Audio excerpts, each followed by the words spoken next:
حضرت آدم علیہ السلام اللہ رب العزت کے پہلے پیغمبر تھے جو زمین پر انسانی بستیاں بسانے والے اولین فرد تھے، اسی لیے انہیں اول بشر بھی کہا جاتا ہے۔ جب حضرت ابراہیم علیہ السلام جنت سے نکالے گئے تو ان کے ساتھ جنت سے ہر قسم کے بیج اور موسیٰ علیہ السلام کا 10 گز لمبا عصا اور درختوں کے بھی طرح طرح کے بیج آئے تھے، لیکن حضرت ابراہیم علیہ السلام خطا کی ندامت، شرمندگی اور توبہ کی فکر میں پریشان رہتے تھے۔ ابلیس لعین نے اس موقع کو غنیمت جان کر اپنا ہاتھ ان بیجوں پر پھیرا، جس بیج کو شیطان لعین کا ہاتھ لگا وہ بے فائدہ ہو گیا اور جو اس کے ہاتھ سے بچ گیا وہ فائدہ مند ہو گیا۔ جب آدم علیہ السلام جنت سے اترے تو عرض کیا کہ الہی، یہاں کوئی تسبیح، تحلیل اور تیری تقدیس بیان کرنے والا نظر نہیں آتا اور نہ ہی کوئی عبادت گاہ ہے۔ پروردگار عالم نے جبرائیل علیہ السلام کو وہاں بھیجا۔ بیت المعمور کے برابر جہاں خانہ کعبہ ہے وہاں جبرائیل علیہ السلام نے اپنا پر مارا تو 7ویں زمین کے نیچے سے اوپر تک بنیاد پڑ گئی، جس کو فرشتوں نے بڑے بڑے پتھروں سے پر کر دیا۔ وہ ایسے پتھر تھے جنہیں 10 آدمی مل کر بھی نہ اٹھا سکتے۔ یہ پتھر کوہ لبنان، کوہ طور سینا، کوہ جودی، کوہ حرا سے لائے گئے تھے۔ اسی بنیاد پر بیت المعمور کو نازل فرما کر ٹکایا گیا تاکہ اس کے ارد گرد آدم علیہ السلام اور ان کی اولاد طواف کریں۔ جب حضرت آدم علیہ السلام اور بی بی حوا کی توبہ قبول ہو گئی تو انہیں اطمینان ہو گیا، زندگی چین اور سکون سے بسر کرنے لگی تو بی بی حوا کے بطن سے جوڑا جوڑا بچے پیدا ہونے لگے۔ حضرت آدم علیہ السلام خدا کے حکم سے جس بھائی کے ساتھ بہن پیدا ہوتی تھی دوسرے جوڑے سے اس کا نکاح کر دیتے تھے۔ سب سے بڑے قابیل کے ساتھ جو لڑکی پیدا ہوئی اس کا نام اقلیمہ تھا، وہ نہایت ہی خوبصورت تھی، اس لیے قابیل اس سے دستبردار ہونے کو تیار نہ ہوا، حالانکہ حابیل اس لڑکی کا حقدار تھا۔ حضرت آدم علیہ السلام ان کے جھگڑے کو دیکھ کر انہیں اللہ کے حضور اپنی قربانیاں پیش کرنے کا حکم دیا کہ دونوں میں سے جس کی قربانی قبول ہوگی وہ اقلیمہ کو پا سکے گا۔ قربانی کے قبول ہونے کی نشانی یہ تھی کہ اللہ کی طرف سے آگ آ کر اس قربانی کو جلا جاتی، جس سے پتہ چل جاتا تھا کہ بارگاہ الہی میں قربانی کی قبولیت ہو گئی ہے۔ چنانچہ بحکم خدا حابیل کی قربانی قبول ہوئی، جس نے قابیل کو غضبناک کر دیا۔ اس نے غم و غصے سے مغلوب ہو کر حابیل سے کہا کہ اب میں تجھے قتل کر دوں گا، جیسا کہ قرآن کریم میں ارشاد باری تعالی ہے، اور اے پیغمبر ان کے سامنے آدم کے 2 بیٹوں کا بیان ٹھیک ٹھیک پڑھ کر سناؤ۔ جب انہوں نے ایک ایک قربانی پیش کی تھی اور ان میں سے ایک کی قربانی قبول ہو گئی اور دوسرے کی قبول نہ ہوئی، اس دوسرے نے پہلے سے کہا کہ میں تجھے قتل کر ڈالوں گا۔ پہلے نے اس سے کہا کہ اللہ تو ان لوگوں سے قربانی قبول کرتا ہے جو متقی ہوں، اگر تم نے مجھے قتل کرنے کو اپنا ہاتھ بڑھایا تب بھی میں تمہیں قتل کرنے کو اپنا ہاتھ نہیں بڑھاؤں گا۔ میں تو اللہ رب العالمین سے ڈرتا ہوں، میں تو یہ چاہتا ہوں کہ انجام کار تم اپنے اور میرے دونوں کے گناہ میں پکڑے جاؤ اور دوزخیوں میں شامل ہو جاؤ، اور یہی ظالموں کی سزا ہے۔ آخرکار اس کے نفس نے اس کو اپنے بھائی کے قتل پر آمادہ کر لیا، چنانچہ اس نے اپنے بھائی کو قتل کر ڈالا اور نامرادوں میں شامل ہو گیا۔ کہتے ہیں کہ جنگل میں حابیل ایک پتھر پر سر رکھ کر سویا ہوا تھا کہ قابیل نے اوپر سے دوسرے پتھر سے مار کر شہید کر دیا، لیکن قتل کرنے کے بعد اس کی لاش کو چھپانے کا طریقہ نہیں جانتا تھا، کیونکہ اس سے پہلے آدم علیہ السلام کی اولاد میں سے کوئی فوت نہیں ہوا تھا۔ اس لیے قابیل حیران اور پریشان تھا کہ اب کیا کرے۔ پھر اللہ تعالیٰ نے مہربانی فرما کر ایک کوے کو بھیجا۔ بعض کہتے ہیں کہ 2 کوے تھے، ایک نے دوسرے کو مارا، پھر زمین کورید کر گڑھا بنایا، پھر اس میں اس مردہ کو رکھا اور اس پر مٹی ڈال دی، جیسا کہ فرمان باری تعالیٰ ہے۔ پھر اللہ نے ایک کوا بھیجا جو زمین کھودنے لگا تاکہ اسے دکھائے کہ وہ اپنے بھائی کی لاش کیسے چھپائے۔ یہ دیکھ کر وہ بولا، ہائے افسوس، کیا میں اس کوے جیسا بھی نہ ہو سکا کہ اپنے بھائی کی لاش چھپا دیتا۔ اس طرح بعد میں وہ بڑا شرمندہ بھی ہوا۔ حدیث مبارکہ میں آتا ہے کہ رسول اللہ صلی اللہ علیہ وآلہ وسلم نے فرمایا کہ جب بھی کوئی انسان ظلم سے قتل کیا جاتا ہے تو آدم علیہ السلام کے سب سے پہلے بیٹے قابیل کے نامہ اعمال اعمال میں بھی اس قتل کا گناہ لکھا جاتا ہے، کیونکہ قتل ناحق بنا سبب سے پہلے اسی نے قائم کی تھی۔ حضرت حابیل کے شہید ہونے کے بعد حضرت آدم علیہ السلام غمزدہ رہتے تھے، کیونکہ یہ ان کی نسل میں پہلا واقعہ تھا، تو اللہ تعالیٰ نے اپنے فضل و کرم سے ان کو حضرت شیث علیہ السلام جیسا بیٹا عطا فرمایا، تاکہ ان کی نسل سے حضرت محمد صلی اللہ علیہ وآلہ وسلم پیدا کیے جائیں۔ حضرت شیث علیہ السلام پر کچھ صحیفے بھی اترے تھے۔ حضرت آدم علیہ السلام نے وصیت فرمائی تھی کہ حضرت نوح علیہ السلام کا زمانہ پاؤ تو میرے جسد خاکی کو کشتی نوح میں رکھ دینا، ورنہ اپنی اولاد کو نصیحت کرنا۔ معارج النبوت میں ہے کہ حضرت شیث علیہ السلام حضرت آدم علیہ السلام کی تمام اولاد سے زیادہ حسین اور خوبصورت تھے، اور تمام ظاہری اور باطنی کمالات سے پر تھے، اور آپ کی پشیمانی میں نور محمد صلی اللہ علیہ وآلہ وسلم سورج کی طرح چمکتا تھا۔ ان سے حضرت آدم علیہ السلام نے نور محمدی صلی اللہ علیہ وآلہ وسلم کی حفاظت کے بارے میں ایک عہد نامہ تحریر کرایا تھا، تاکہ نور محمدی صلی اللہ علیہ وآلہ وسلم کو پاک پاک رحموں اور پاک پشتوں میں پہنچایا جائے۔ اس عہد نامہ پر عمل کیا جائے اور اس عہد نامے کو ایک دوسرے تک پہنچایا جائے۔ چنانچہ اسی طرح ہی کیا گیا۔ حابیل کی شہادت سے 5 سال بعد ہی حضرت شیث علیہ السلام پیدا ہوئے تھے اور حسین و خوبصورت تھے۔ حضرت شیث علیہ السلام حضرت آدم علیہ السلام سے مشابہ تھے۔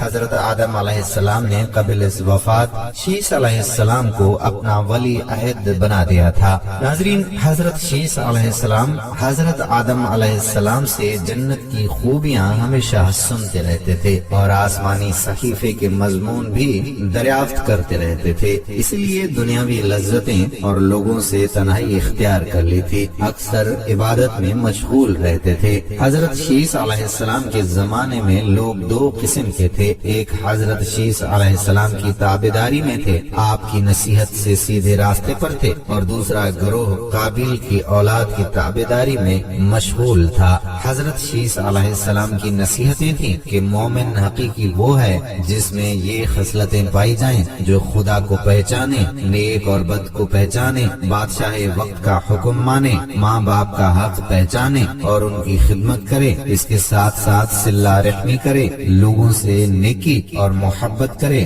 غصے کو زیادہ نہ بڑھائے، محتاجوں اور مسکینوں کو کھانا کھلائے، ان پر رحم کرے، گناہوں سے پرہیز کرتا رہے، مصیبتوں پر صبر کرے اور نعمت الہی پر شکر ادا کرے۔ تفسیر عزیزی میں ہے کہ ان پر 50 صحیفے اترے تھے۔ حضرت شیث علیہ السلام کا ذکر قرآن پاک میں کہیں نہیں، بعض کتابوں میں آپ کی عمر 912 سال بتائی گئی ہے۔ حضرت ادریس علیہ السلام حضرت آدم علیہ السلام کی نسل میں سے تھے، اور ان کے آباء میں حضرت شیث علیہ السلام بھی شامل تھے، جن کے بعد نبوت حضرت ادریس علیہ السلام کو ملی۔ آپ علیہ السلام حضرت شیث کے بیٹے انوش کی نسل میں سے ہیں۔ آپ کے والد کا نام یارد اور والدہ کا نام برکانہ تھا، کی بیوی کا نام آدنا تھا۔ آپ کا ایک بیٹا بھی تھا جس کا نام متوشالح تھا۔ ادریس علیہ السلام حضرت نوح علیہ السلام کے پردادا بھی ہیں۔ آپ کا اصل نام خنوح یا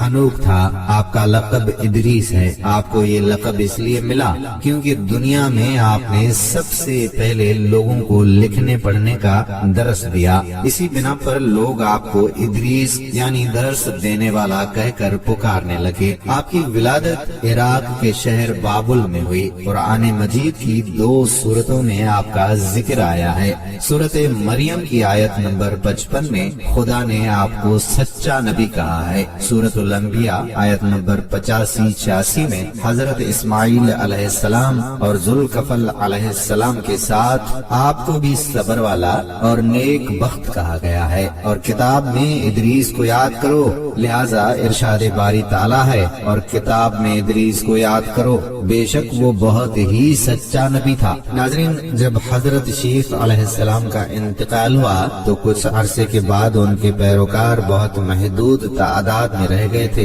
قابیل کی اولاد نے کفر و شرک، بدکاری اور بے حیائی کا بازار گرم کر رکھا تھا۔ زناکاری اور شراب نوشی عام تھی۔ پاکیزہ رشتوں کی پہچان ناپید ہو چکی تھی۔ بتوں کی وہ لوگ پوجا کیا کرتے تھے اور آگ کی پرستش بھی شروع کر رکھی تھی۔ گویا دنیا پر شیطان اور اس کے حواریوں کا راج ہو گیا تھا۔ حضرت آدم علیہ السلام اور حضرت شیخ علیہ السلام کی قائم کردہ شرعی حدود اور احکامات الہی کو پامال کیا جا رہا تھا، اور یہی وہ وقت تھا کہ جب اللہ جل شانہ نے اس بگڑی ہوئی قوم میں ایک نبی مبعوث کرنے کا فیصلہ کیا اور اس عظیم منصب کے لیے حضرت شیخ علیہ السلام کی نسل سے حضرت ادریس علیہ السلام کا انتخاب فرما دیا۔ حضرت ادریس علیہ السلام میں وہ تمام خوبیاں بدرجائے اتم موجود تھیں جو اللہ کے نبی میں ہونی چاہیے۔ آپ علیہ السلام حضرت آدم علیہ السلام کے دین کے پیروکار، نہایت ہی عبادت گزار، متقی، پرہیزگار اور انتہائی سچے انسان تھے۔ ناظرین گرامی، نبوت کے منصب پر فائز ہوتے ہی آپ علیہ السلام نے اپنی قوم کے بھٹکے ہوئے لوگوں میں وعظ و تبلیغ کا کام شروع کر دیا، جس سے ایک چھوٹی سی جماعت مشرف با اسلام ہو گئی، لیکن زیادہ تر لوگ حضرت شیخ علیہ السلام اور حضرت آدم علیہ السلام کی تعلیمات کے مخالف ہی رہے۔ راہ ہدایت کا یہ درس اور نیکی کی باتیں ان لوگوں کو بہت ناگوار گزرتی تھیں، چنانچہ وہ آپ علیہ السلام کے دشمن ہو گئے۔ آپ علیہ السلام اور آپ علیہ السلام کے پیروکاروں کو طرح طرح سے اذیتیں دینے لگے، یہاں تک کہ آپ علیہ السلام نے ان کی ایذا رسانیوں سے تنگ آ کر بابل سے ہجرت کا ارادہ کر لیا اور اپنے پیروکاروں کو اپنے اس فیصلے سے مطلع فرما دیا۔ چونکہ بابل دریائے فرات اور دریائے دجلہ کے کنارے ایک سرسبز و شاداب علاقہ تھا، لہذا لوگوں کے لیے اس علاقے سے ہجرت کرنا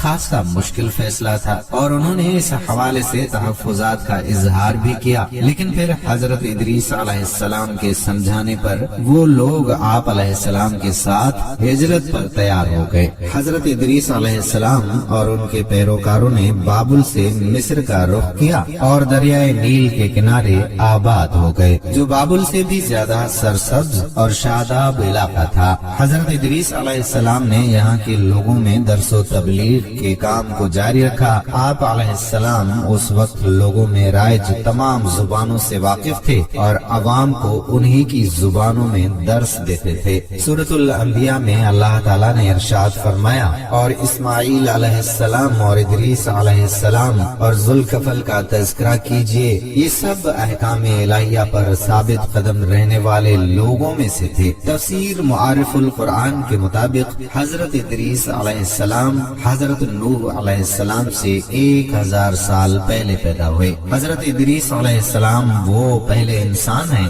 جنہیں علم نجوم اور حساب بطور معجزہ عطا کیے گئے۔ نیز سب سے پہلے انہوں نے ہی قلم سے لکھنا اور کپڑا سینا ایجاد کیا۔ ان سے پہلے لوگ عموماً جانوروں کی کھال لباس کے طور پر استعمال کیا کرتے تھے۔ پھر یہ کہ سب سے پہلے ناپ تول کے طریقے بھی آپ علیہ السلام ہی نے متعارف کروائے، اور اسلحہ بھی آپ علیہ السلام کی ایجاد ہے۔